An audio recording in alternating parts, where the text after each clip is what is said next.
Hello! ഈ ചട്ടിയായിട്ട് നിൽക്കുമ്പോൾ തന്നെ ആലോചിക്കാമല്ലോ എന്താണ് ഇന്നത്തെ സംഭവം. ഉണ്ണിയപ്പം ഉണ്ടാക്കാൻ പോവാ. അപ്പം അതിന് എന്തൊക്കെയാണ് വേണ്ടത്? അരിപ്പൊടി വേണം, ഗോതമ്പ് പൊടി വേണം, ഇച്ചിരി റവ വേണം, പിന്നെ മൈദ വേണം, പിന്നെന്താണ് പാളയംകോടൻ പഴം വേണം. അതില്ലെങ്കിലും ഉണ്ടാക്കാൻ തോന്നുന്നത്. ഞാൻ പാളയംകോടൻ തന്നെ എടുത്തേക്കുന്നത്. പിന്നെ ഇത് ശർക്കര പാനിയാണ് ഉണ്ടാക്കിയത്. പിന്നെ തേങ്ങ, പിന്നെ ഇങ്ങനെ ഞുറുക്കി കൊത്തിയരിയില്ലേ അത്, ബേക്കിംഗ് സോഡ വേണം, എള്ള് വേണം, പിന്നെ നമ്മുടെ ഏലക്ക വേണം. ഇതൊക്കെയാണ് വേണ്ടത്. എന്നിട്ട് ഇതെല്ലാം കൂടി ഇങ്ങനെ നമ്മൾ മിക്സ് ആക്കണം. കുറച്ച് ഉപ്പും കൂടി ഇടണേ. എന്നിട്ട് ഇച്ചിരി വെള്ളവും കൂടി ഒഴിച്ചിട്ട് നമ്മൾ നന്നായിട്ട് അരച്ചെടുക്കണം. എന്നിട്ട് ഇതാ ഈ ഒരു കൺസിസ്റ്റൻസിയിൽ വേണം വരാൻ. എൻ്റെ ലൈഫിലെ ആദ്യത്തെ ഉണ്ണിയപ്പം കേട്ടോ. ഞാൻ ആദ്യമായിട്ടാണ് ഉണ്ണിയപ്പം ഉണ്ടാക്കുന്നത്. ഒരിക്കലും ഉണ്ണിയപ്പമൊക്കെ ഞാൻ ഉണ്ടാക്കുന്നത് ഞാൻ വിചാരിച്ചില്ല. പക്ഷെ എൻ്റെ സേവിക്ക് ഉണ്ണിയപ്പം ഭയങ്കര ഇഷ്ടമാണ്.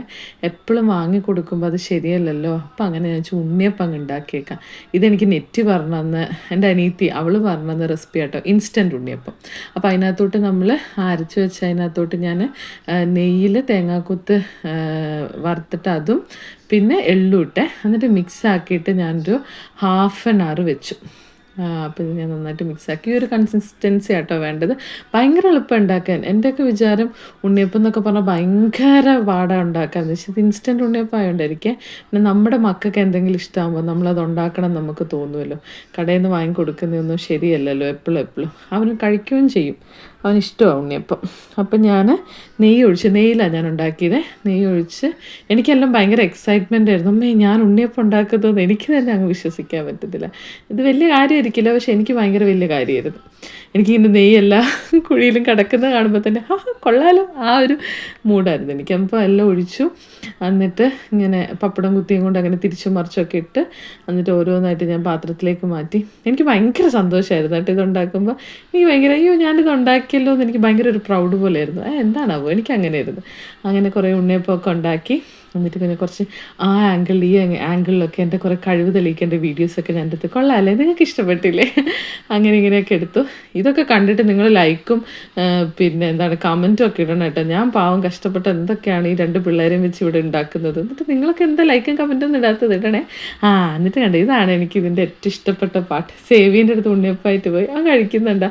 അവന് ഇഷ്ടമാണ് ഉണ്ണിയപ്പം. കണ്ടുപിടല്ലേ കേട്ടോ. പക്ഷെ അവന് ഇഷ്ടമാണ് ഉണ്ണിയപ്പം. അവൻ ഫുഡൊന്നും കഴിക്കാൻ എന്നെ അത്ര കണ്ടങ്ങ് പ്രയാസപ്പെടുത്തുന്ന കൊച്ചൊന്നുമല്ലേ. പക്ഷെ ഉണ്ണിയപ്പം അവന് ഭയങ്കര ഫേവറേറ്റാണ്. അപ്പം നമ്മൾ തന്നെ എല്ലാം ഉണ്ടാക്കി എല്ലാം മിക്സ് ചെയ്തൊക്കെ ഉണ്ടാക്കി ഉണ്ണിയപ്പം അവൻ കഴിക്കുന്ന കാണുമ്പോൾ അതെല്ലാം അമ്മമാർക്ക് മനസ്സിലാവുന്നൊരു ഫീലിംഗ്, ഒരു സന്തോഷമല്ലേ. എനിക്ക് ഭയങ്കര അങ്ങനെയൊക്കെ കഴിക്കുന്ന കാണുമ്പോൾ പിന്നെ നമ്മുടെ ചേട്ടായി എത്തി ഉച്ചയ്ക്ക് ഫുഡ് കഴിക്കാൻ. ഇപ്പം ചേട്ടായിക്ക് ഇഷ്ടപ്പെട്ട്. പിന്നെ വൈകുന്നേരം കുഞ്ചു സ്കൂളിൽ നിന്ന് വന്നപ്പോൾ കൊടുത്തു. അവൾക്ക് ഉണ്ണിയപ്പത്തിനോടേ വലിയ താല്പര്യമില്ല. അവൾക്ക് വലിയ മധുരത്തിനോടൊന്നും താല്പര്യമില്ല. പക്ഷെ അവൾക്ക് ഇഷ്ടപ്പെട്ടു. പക്ഷെ അധികം കഴിച്ചൊന്നുമില്ല കേട്ടോ. അവൾക്ക് നല്ല എരിവും പുളിയും കപ്പയും കിഴങ്ങും അങ്ങനത്തെ ചേമ്പും ചേനയൊക്കെ ഇഷ്ടം. പക്ഷെ സേവിക്കുട്ടന് മധുരമൊക്കെ ഇഷ്ടം. സേവിക്കുട്ടൻ എല്ലാം കഴിക്കും. പക്ഷെ അവൾ കഴിച്ചു കേട്ടാ. നമ്മളുണ്ടാക്കുന്നത് ഇങ്ങനെ എല്ലാവരും കഴിച്ച് നല്ലതാന്നൊക്കെ പറയുമ്പോൾ നമുക്കൊരു സന്തോഷമല്ലേ. പിന്നെ എനിക്കിഷ്ടപ്പെട്ടു. നല്ല രസമുണ്ടായിരുന്നു. 1-2 ദിവസമൊക്കെ ഇരുന്നിട്ടും അതിനങ്ങനെ കുഴപ്പം. അപ്പം അടുത്ത വീഡിയോ